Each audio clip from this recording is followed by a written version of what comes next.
ئەمڕۆ ڕۆژی ئاڵای کوردستان بوو.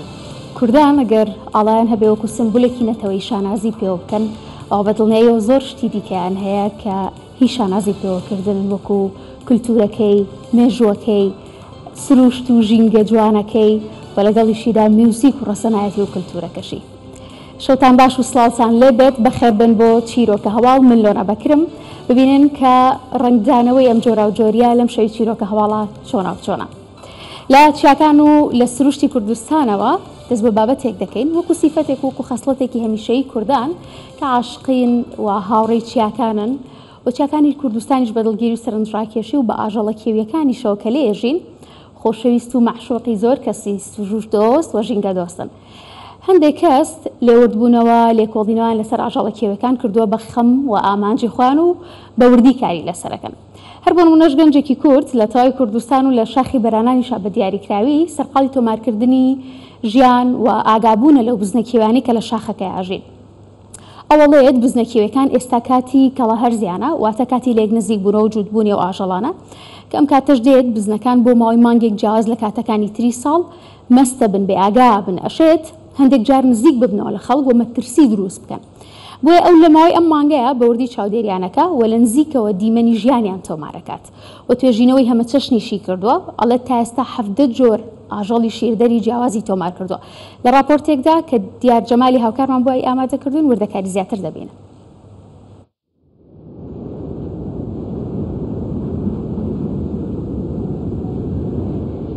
بزنە کێویەکان نەبێت هیچ کەس ناگاتە ئێرە، بۆیە بە سەلامەت ماونەتەوە.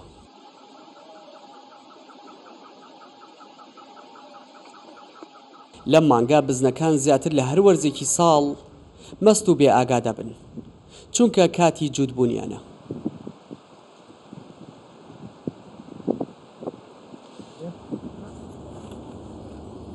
ڕاویان ناکات بەڵکو چاودێری چۆنێتی ژیانیان دەکات.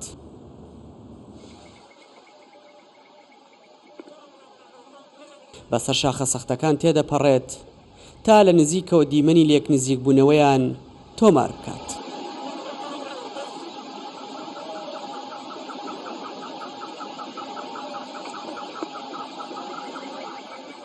ئێستا وەرزی کەڵە هەرزە، وەرزی جوودبوونی کەڵە کێوی و بزنە کێویەکانە. لەم کاتە کەڵە کێویەکان جۆرێک لە مەستبوون ڕۆیان تێکات، بۆیە بێئاگان لە هەڵسو کەوتی خۆیان، یعنی ئەو سروشتە کێوی خۆیان لە دەست ئەدەن هەندێک کات. گە بۆ ئێمە لەم ماوە لەم کاتا کە ئەوان ئەچنە ئەو پرۆسەوە مامەڵەیەکی گونجاویان لەگەڵا بکەین، چونکە ئەوان زیاتر نزیکە بنەوە لە ناوچە ئاوادانیەکان.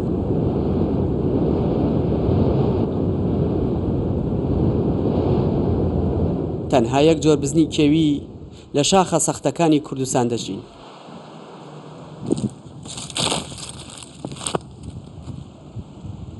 لە ساڵێکدا بە جارێک دوو کاری لەیان دەبێت.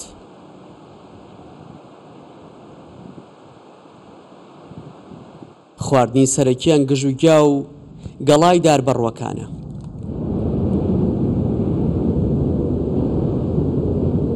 بەهێز شارەزایی لە ژینگە و ژیانی کێویدا هەیە.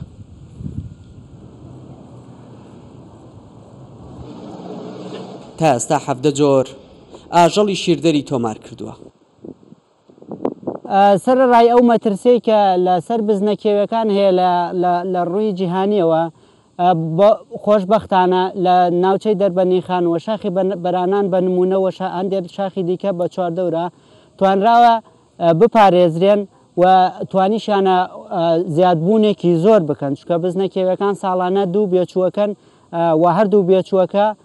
بە سەرکەوتوانە گەورە ئەکەن. شاخی بەرانان لە نزیک دەربەندیخان بە بڕۆی ئاژەڵ دۆستان تاکە پەناگەی ئارامە بۆ بزنە کێویەکان. بزنە کێویەکانی کوردستان 12 بۆ 14 ساڵ دەژین. دوای وردبوونەوەیکی قوڵ لەسەر چۆنیتی ژیانیان و تۆمارکردنی دیمەنەکانی پێش جوودبوونیان ئیدی پشوویەک وەردەگرێت. هەموو گەشتەکانیشی بەڕوانین لە سروشتی ناوچەکە و لێنانی چایە کۆتاییان پێدێت. دیار جەمال، کوردستان 24 دەربەندی خان. بە تابینیمان کە دیمەنەکان چەند سەرنجڕاکێشن و چیا و ناوچەکانی کوردستان چەند دیمەن و شێوازێکی دڵڕفێن و دڵگیری هەیە کە بە شێوەیەک من کاتێک سێرە و ڕاپۆرتەم کرد ئیرەیم بە کاک بەهێز برد گفتوگۆ لەگەڵ کاک بەهێز دەکەم بەهێز فاروق شارەزای ئاژەڵی کێوی و کەسێکە لە ڕاپۆرتەکەیە بینیتان. کاک بەهێز سڵاوت لێ بێت لە دەربەنی خانەوە میوانمانە. کاک بەهێز سڵاوت لێ بێت، سپاس کە لەو بە مۆجوانەوە هاتیتە دەربەنی خان بۆی کە میوانی چیرۆکە هەواڵ بیت. دەمێ بۆ من و بۆ بینەرەکانمانشی ڕوون بکەیتەوە کە لە هەرس چییە و بۆچی لەم کاتەیە چاودێری و ئاژەڵانە ئاکەیت.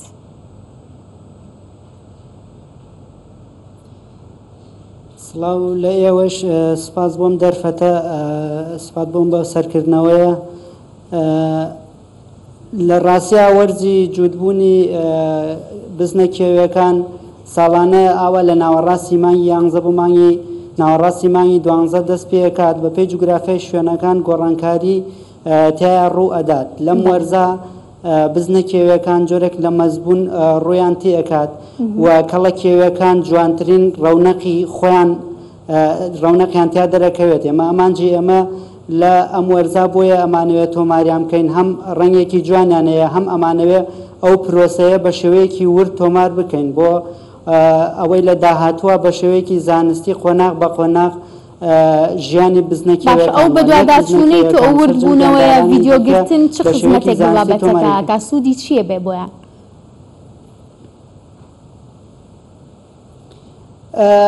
ئێمە بمانەوێ و نەمانەوێ وڵاتەکەمان وڵاتێکی دەوڵەمەنە، هەم بە سروشتێکی جوان هەم بە دەوڵەمەنی بە هەمە چەشنەی زیندەوەران. ئێمەش ئەمانەیەوەک هەموو وڵاتانی دنیا بە هەموو دنیای بناسێن بڵێن ئێمەش ئەو وڵاتەکەی ئێمەیە، ئەو هەموو زیندەوەرەی لێەوە هەموو گیاندارەی لێیە و ئامانجی سەرەکی ئێمەش لەمانە ئەم تۆمارانە لە داهاتووان هەندێک ناوچەی پارێزرا و دروست بکەین، هەندێک نەشناڵ پارک دروست بکەین باوکاری حکومەت و دەرەوەیش بکرێت بە ناوچەیەکی پارێزرا و جۆرێک لە ئارامی بۆ ئاژەڵە کێویەکان بگەڕێنینەوە و ژمارە و ڕێژەیان زیاد. ئێستا ئەوێ پارێزراو نییە، خۆ دەزانێت و چیانە سەختە تا ڕادێک دوورە دەستە پارێزراو نییە بۆ ئاژەڵانە؟ لە ڕاستیە پارێزراوی پێویستی بە هەوڵی چڕ هەیە وەکو ئەوەی کە بڵێ نەشناڵ پارکێکە نا، بەڵام وەکو ئێمە سربەخۆ تا ئێستا هەوڵمان داوە هەم لە هۆشیارکردنەوەی خەڵک هەم لە چارەسەرکردنی کۆمەڵێک گیرروگرفتی کێوەکان، چونکە ئێمە لە ناویانان زوو بە هەشت بە کێشە و گرفتەکانیان نەکەین. یەکێ لەوانە دابینکردنی هەندێک گۆلاو لە هەندێک خاڵە توانیمانە تا ڕادەیەک کێشەی وشکە ساڵی و کەم ئاوی کەم بکەینەوە بۆ بەشێکیان و هەوڵەکانمان لە هۆشیارکردنەوەی خەڵک و ئەو تۆمارانە ئەمانەوێت لە داهاتووە بەکاری بێنین بۆ ئەوەی ئەگەر بمانەوێت ناوچەیە بکەین بە ناوچەی پارێزرا و داتایەکی دقیقمان لە بەردەسا بێ کە بتوانین لەسەر بنەمای ئەو تۆمارانە ناوچە پارێزراوەکە دروست بکرێت. باشە کاک بەهێز، ئێستا ئەگەر بە هەندێک کەس بڵێ بنمونە بڵێ وەربا بچینە شاخی بەرانانێک سەروا بیرەکاتەوە لەوانەیە دنیای ئاژەڵی نامۆ هەندێک جار ترسناکەکانەوانی کە درندەن بیر بکاتەوە کە ئەکرێت لەو شوێنانەدا بوونیان هەبێت. جەنابی شەڵی لە توێژینەوەکانمان لە بەدواداچوونەکانمان 17 جۆر شیردەری جیاوازم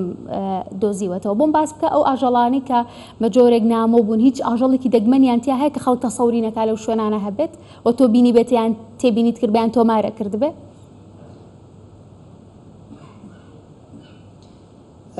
ئەو حەڤە جۆر شیردەرە توان بڵێم هەژدەیشە چونکە دوو جۆر پشیلەی تایە و تەنها لە شاخی بەرانان نییە، ینی لە سنوورێکی جگرافیای فراوانتر لە شاخی بەرانیان چەند شاخێک حەڤە جۆر شیردەر هەژدەیشمان تۆمار کردووە و ئەم شیردەرانە گیانداری دەگمەنی جیهانی تایە، ینی یەکێک لەو گیاندارە دەگمەنانە پڵنگی زاگرۆسی، ینی گیاندارێکە لە هەموو دنیا مەترسی لە ناوچوونی لەسەرە و ژمارەیان ئەوەندە کە مەتوانین بە ئاسانی بژمێرن و لە ناوانە کەمتیاری تایویش هەم بە هەمان شێوە لە هێڵی سوورە ژمارەیان زۆر کەم بۆتەوە. بەڵێ و هەروەها سەگی ئاویمان تۆمار کردووە و وەکو مەترسی بڵێ کە ئەم گیاندارانە مەترسی بن بۆ سەر ژیانی مرۆڤ بە پێچەوانەوە هەمیشە مرۆڤ مەترسی بۆ لەسەر ژیانی گیاندارەکان چکە نەمان بینیوە لە مێژووی هەموو ناوچەکەمان گیاندارێکی کێوی مرۆڤێکی خوارد بێت یا ئازیەتی دابێیان بە شێوازێک لە شێوازەکان ئەگەر لە حاڵەتێکان نەبێ ئەم چوو بێتە ناو ژینگە و سروشتی ئەو تەنگی بە ئەو هەڵچنی بێت پەرچەکردارێک ڕوویدا بێگینا بە هیچ شێوەیەک هیچ ینی داتایەکی وامان نییە کە گیاندارێکی کێوی زەرری بە مرۆڤ گەیان دەبێت کە مەترسی بێت لەسەر ژیان. باشە کاک بەهێز ینی باس لە جۆری جیاوازی ئاژەڵەکان بە تایبەتی شیردەرەکان کرد کەوتە بینیوتە و تۆمارە کردووە. ئەمەوێت سوودی توێژینەوەکانی ئێوە دەرەنجامی توێژینەوەکانی ئێوە سوودەکانی ئەمزان بۆ پاراستنی ئەو ئاژەڵانە بۆەوەی کە دۆخێک دروست ببێ کەم ئاژەڵانە نەک هەر نەفەوتێن و لە ناو نەچن بگرە زیادیش ببن.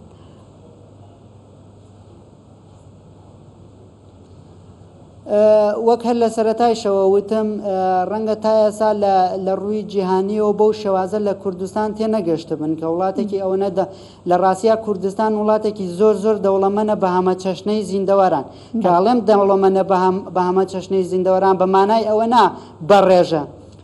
بە جۆر دەوڵەمەنە بەڵام پێویستە ڕێژەیان زیاد بکرێت یعنی بۆ ئەوەی کە ڕێژەیان زیاد بکرێت پێویستە زیاتر بناسێنرێن هەوڵەکانی ئەمە ئەوەیە کە بە هەموو دنیای بناسێنین هەموو ڕێکخراوە نێودەوڵەتیەکان هەموو ئەوانەی کە لەو بوارایی شەکەن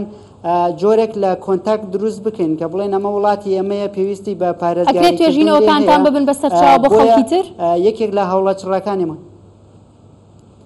بە دڵنیاییەوە لە داهاتوویەکی نزیکە دەورێکی زۆر باشی ئەبێت و ئیشەڵا هەموو هەوڵێکی ئەمەش تەنها بۆەوەی هیچ کات هەوڵمان بۆ خودی خۆمان نەبووە تەنها هەوڵێک بووە بۆ هەموو کوردستان. زۆر باشە سپاس دەکەم کاک بەهێز فارۆق شارەزای ئاژەڵی کێویە لە دەربەنیخانەوە بە شێوەیەکی ڕاستەوخۆ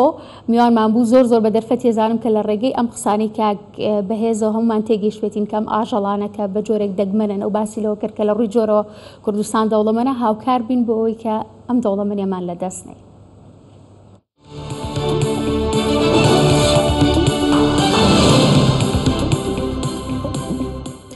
جایسە کاتیەوەیە کە تیشکی چیرۆکە هەواڵ ببینن و تەرکیزی چیرۆکە هەواڵ ببینن بۆ سەر بابەتە کولتوری و هونەریەکان.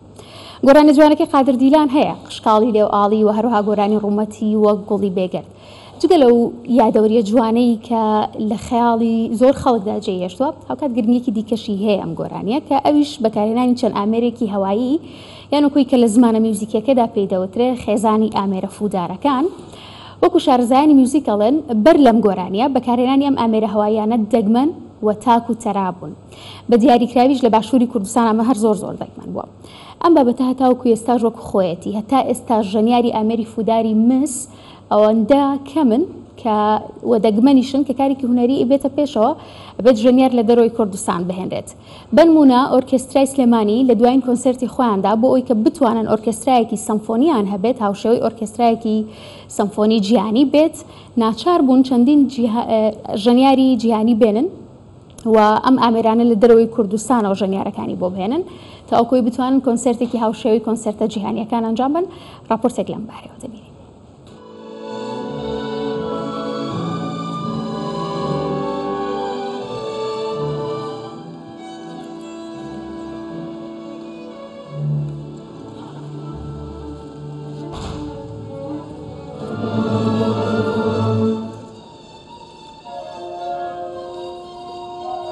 Этот инструмент балторна очень редкий в мире. ئەم ئامێری دەستی من هۆڕنە ئامێرێکی دەگمەنە لە هەموو دنیادا لێرە کەس پسپۆری ژەنینی نییە هەر بۆ ئەو مەبەستەش بانگێش کراوین لەگەڵ کوڕەکەم شاکۆ کە ژەنیاری ئامێری ڤاگۆتە و داڤین شەریکاتزێ کە ژەنیاری ئامێری هۆڕنیەکە هاتوین میوزیکەکان بژەنین. Итак, вместе со мной мой сын фаготист.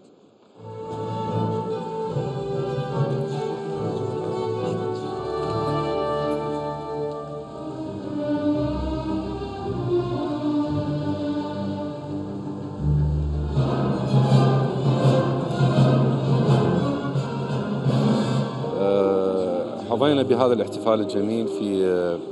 في دعوة من تیپی سەمفۆنیای نەتەوەی عراقی ئامادەبوونمان لەم کۆنسەرتدا بە بانگێشتێک بوو لەلایەن عەبدوڵڵا جەمال و کاک نیاز نووری و هەموو براکانمان لە سلێمانی. وەک ئاشکرا یەکەم جار و نوێ نییە بەشداریمان لە ئۆرکێسترای سەمفۆنی سلێمانی، چونکە ئەم پەیوەندیە کۆنە لە نێوان تیپی سەمفۆنی عراقی کە بە دایک ناوی دەبین و ئۆرکێسترای سەمفۆنی سلێمانیدا.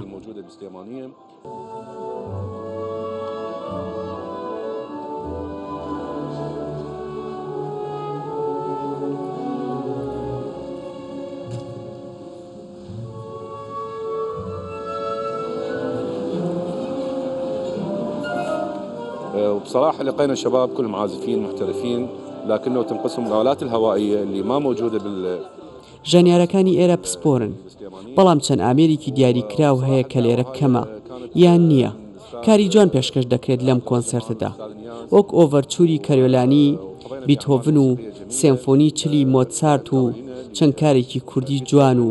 ناوازە لە هەموو ڕێیەکەوە. ال40 لموزارت وبالإضافة إلى أعمال كردية جميلة جدا.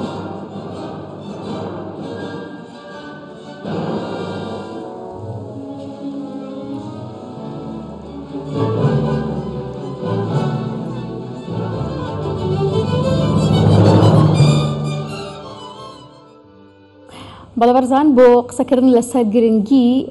ئەم ئۆرکێسترا سەمفۆنیەی کە ئۆرکێسترای سلێمانی سازیاندا و لەسەر هێنانی ئەو میوزیک ژەنە ئەوانی کە لە دەرەوە هێنرابوون گفتوگوی زیاتر دەکەین لەگەڵ بەشدار ئەحمەد ماستەر لە میوزیک لە وڵاتی ئەمریکا و لە پرسراوی پەیوەندیەکان و ڕاگەیاندن لە ئۆرکێسترای سلێمانیدا. کاک بەشدار زۆر بەخێراتی سوپاس بۆ ئامادەبوونە. زۆر سپاس سەرەتا زۆر سپاس بۆ سەرکردنەوەی و زۆر خۆشحاڵم کە لێرە بتوانم بە ماوەی کورتیش بێت لەسەر و بابەتانە قسە بکەین. زۆر بەخێراتی. جارانەوترا ئۆرکێسترای سلێمانی ئێستا ئۆرکێسترای سەمفۆنی سلێمانی. ئەمە تا چۆنەکرێت کە دوو جارە ئەم ئۆرکێسترای توانێت بە سەمفۆنی بوونی خۆی دروست بکات یان سەمفۆنیایەک دروست بکات، تا چۆن ئەماکرێ وەکو دەستکەوتێک ببینرێت؟ مێژووی ئۆرکێسترا لە عێراق و لە سلێمانی بە تایبەتی لە سلێمانی زۆر کۆن نییە، نی سەرداکەی گەڕێتەوە بۆ سەر ساڵی نەوەکان کاڵم کۆنیە گەر مقارنەی بکەین بە ئەوروپا و ئەوانە، بەڵام ئێستاش لە دوای ساڵەکانی 2000 بە تایبەتی و 2001 و ئەو هەوڵانی کە بەردەوام میراو لە نای زۆر لە مامۆسایانی دکتۆر عەبدوڵڵا و مامۆستا بەڕێزەکانی تر کە هەمیشە بەردەوام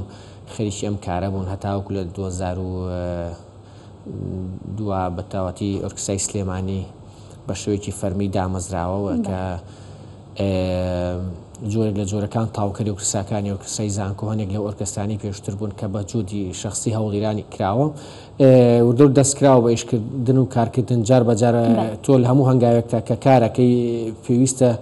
تۆ جار بەجار هەوڵ بێ هەنگاوێک بچیتە پێشەوە. لە سەرەتا ئۆرکسترایکی ژەدار دەستی پێکرد دوای وردەوردە هەوڵیراوە سەرجەم ئامێرە فودارەکانە دژی بەکار بێنێ لەبەرەوە کاتە ئۆرکسترایك بن کە بەتەنیا کۆمەڵێک ئەوەی کە ئۆرکسترا خۆی مانای گروپی مۆزیکیت باشە ینی ناوی گروپێکی با بڵێن ئۆرکسترامان ناوی ئۆرکسترای سیمفۆنی جیاوازەکرد و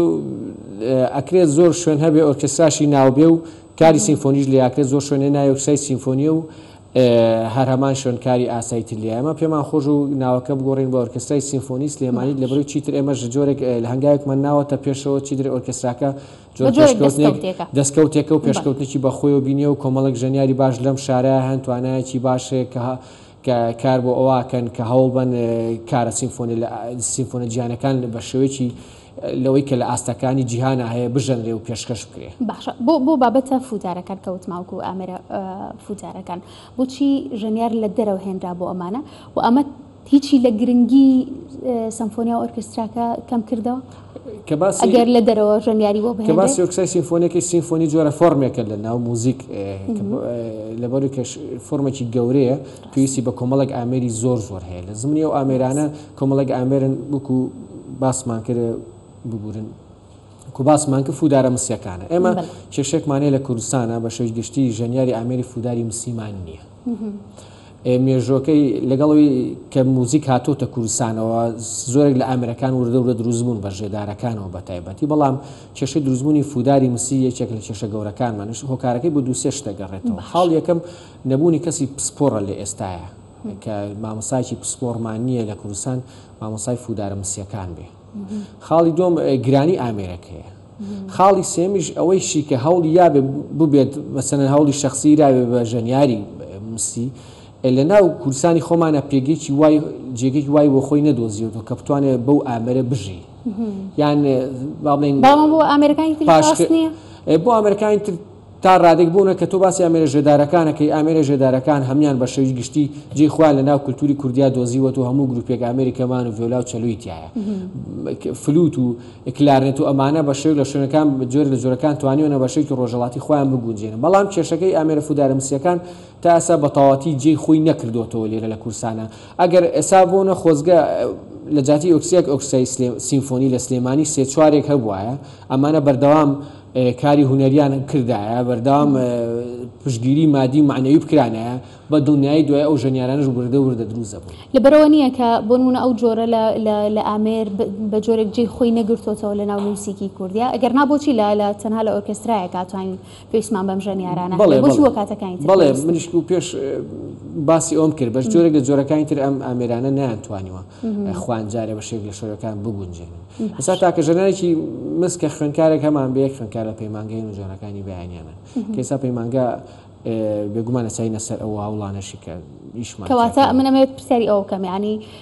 ئێستا ئەوە کۆمەڵێک ژەنیار لە دەرەوە هێنراون ڕەنگە کارێکی و ناستەمیش نەبێ بتوانن لیاقەیەک توانایەک دروست بکەن کە ژەنیاری ئەم ئامێرانەمان هەبێت تا چەند پلان هەیە کە بۆ لەمە دووە بۆ نمونە ئێستا ئەمانە هێنراون لە دەرەوە هەوڵێک هەیە بۆی کە بۆ لەمە دووە ژەنیارمان هەبێت وەڵی بە جوهدی شخصی ئێستا بەندە لەگەڵ هەندێک لەگەڵ پەیمانگەیان و جوانەکان و هەندێک مامۆسای بەڕێزی تر کار بۆ واکەین چی بکەین کە بتوانین ئەو ئامێرانە دروستکەین ئێستا جوجەکان شخصین بەڕاستی چکۆ ئێستا بیرمان لەوە کردو هەوڵ بین لە پێشە بتوانین مامۆستایەکی فودار بێنین لە دەرەوە ئەگەر بکرێت کەسێک لایەنێک جهتێک حکوومەت توانێت سەپۆرتمان بکە کەسێک بێنین چۆ خاڵ یەکەم پێویستمان پێ بە ئینگلیزی چۆڵێن فیس تو فیس بەرامبەر بەیەک ئەو مامۆسای بێت ئەو دەرسە بڵێتەوە خاڵی دوم هەبووی ئامێری باش ئەمە ئامێری باشیشمان نییە کێشەم ئامێرانە بەردەوام پێویستیان بە سیانە هەیە پێویستیان باشکردنەوە هەنێ ئەمانە گرانن ئێستا ئەمە کارمان لەگەڵەوە شاکر لەگەڵ ئەمریکاشا لەگەڵ هەندێک برادرم لە ئەمریکا لە دەرەوە ئیشمان لەسەر کرد و ئامادەن کە بەڕێگەی ئۆنلاینیش دەرس بڵێنەوە بەڵام کێشەکە لە چیە کێشەکە لە بوونی پێویستمان بۆ کەسێک یەکەم جار بهێنین دەست پێ بکەین یەک دوو مامۆستا ڕاست بکەین لەگەڵ کۆمەڵێک تەلەبەیە بۆ ماوەیەک و دوایی بەردەوام زۆر باشە ئەمە هەر لەسەر ئەو بابەتی ئۆرکسترایی کە پێشکەشکرا کۆمپۆسەرە کوردەکان توانیویانە بۆ ئۆرکسترایەک بەم قەبارەیە بەو شێوازە بابەتی بنووسن کار بنووسن و ئەگەر کردویانە کێ بوون وڵی پرۆگرامەکە لەنا پرۆگرامەکە ناوی سەرجەم ئەو کەسانی کە کاریان نووسیوە تیای بۆ بەڕاستی توانن بۆ ئەو قەبارە لە ئۆرکسترەکە کردیان چکە پێشکەشمان کرد تامان بێگومان بەشێک دەیشەکان هەموو بە سوپرڤایزەری دکتۆر عەبدوڵڵا خۆی بووە کە سەرپەرشتی شەکانی کردو بۆی هاوکاری کردوون بۆی کە ئەو کارانی کەی نووسن بە قەباری ئۆرکستراکە بگونجێت لەوەی چکە نووسینی با بڵێن موزیکیش پێویستی بە هارمۆنیش جۆرێکە لە بەشێک لە فیزیک ئەوەیە فیزیکی تایە کە چۆن بتوانانی ئەو ئامێرانە چی بەکارێنی چۆن بەکارێنی و ئیشیان تاکە زۆر باشە مسواسی ئامادەبوون تەکەم کاک بەشدار ئەحمەد وەکو خاوەنی ماستەر لە میوزیک و هەروەها لێ پرسراوی پەیوەندیەکان و ڕاگەیاندن لە ئۆرکسترای سلێمانی سوپاس بۆ ئامادەبوونە دەستە خۆش بە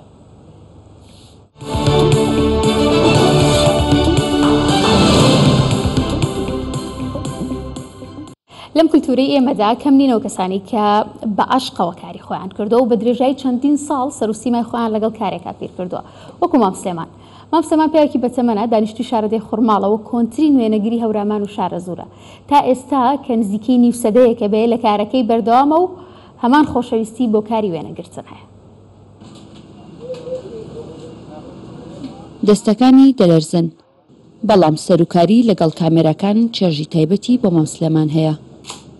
یەکەمین کامێرایی کە ساڵی 1974 وێنەی پێگرتووە تا ئێستا پاراستوێتی تایسر هەرماوە هەڵم گرتووە وەکو یادگارەیەک کاتی خۆی لە ئێرانەوە هاتن لە عێراقا نەبوون لە 75 هاتن یەکەم کامێرە کە هاتە دەرێمە لەوێ کاسب ئەیان هێنا کاسویانە کرد من ئەم کامێرەمە کڕیوە لەوێت لەمەوە دەستم پێ کرد جۆری کامێراکانی جیاوازن و ئەم جۆرەیان لە شێوازی چەکدایە. وڵا ئەو کاتە ڕسم پێگەر ڕسمەکە زۆر ئاسان بوو بۆ من. ئەم کامێرەیە تقریبا لە 75 و 76 بەدەستمەوەیە ئەمە زیینەتە ڕسمم پێگرتووە کاتی خۆی لە ئێران کڕیمە تا ئێستا تا 2000 هەر ڕسمم پێگرتووە. مام سلێمان وێنەگرتنی ئەو سای پێ باشتر بۆ دەڵێت تام و چێژی تایبەتیشی هەبووە چونکە خاوەنەکەی هەفتەیە چاوەڕێ بوو تا وێنەکەی چاو بێت. دووجار بردومە لە ئینتیفادەکە بردومە لە کیمیاکەش بردومەتە ئێران و هێنامەتەوە. وڵا ئەو کاتێک کە من ڕسمەگەر ڕسم تامێکی خۆی هەبوو تام و چێژی خۆی هەبوو کابرا هەر ڕسمیەگرت ئێوە ئەوم بۆ گەورە بکە ئەمە بڕۆ هەفتەیەکی تر بۆرەم خۆ من لێرە خۆم گەورەم نەیەکرد ئەم نرد یا بۆ هەڵەبجە یا بۆ سلێمانی ئەوەی ملەوەن بۆ ئەم نرد بۆ بەغا لە سلێمانیش نەبوو ئەو کاتێ فیلمێکە خستە سەر کامێرەکە ئەگەڕات یعنی جاروبان وەکو سیارە گەڕام من بە لادەکانە هاتن بە شوێنمە ئەچوومە ئەم لادا ئەولادێ ڕسم ئەگرد هەم بۆ معاملات هەم بۆ جوانی خۆی چوارچێوەیەکی تایە ڕسمەکە خێتە ناو چوارچێوەکە و لەبەرەوەی نەیبڕێت ڕێک دەرەچێت. مام سلێمان نزیکەی نیو سەدە لە تەمەنی لە نێو کامێرا و وێنەدا بووە. جگە لە کارکردنی ڕۆژانی لە نێو ئەم دوکانەدا گوندەکانی سنوورەکە و سروشتەکەشی بێبەش نەکردووە لە وێنەکانی.